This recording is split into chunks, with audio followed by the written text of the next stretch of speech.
Şekerim beklersen boğulup ketersen bir neçe diyor. Ya yok etmişsin. Koyuyor orası mı?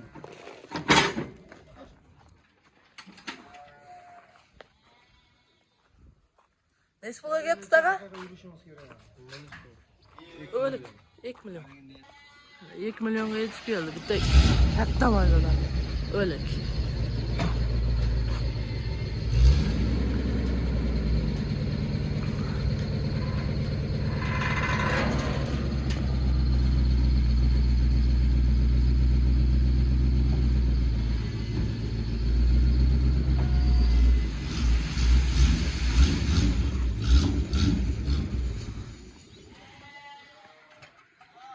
Yürü yani endi.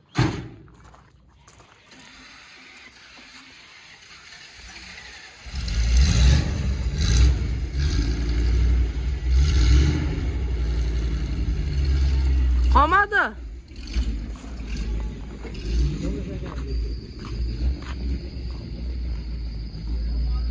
Ha qolmadi.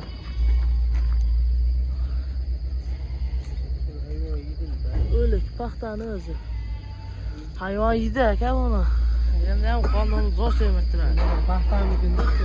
Hayvonlardan, ha. Tahrak o'zgarish qanaqa bo'ladi aka bunda?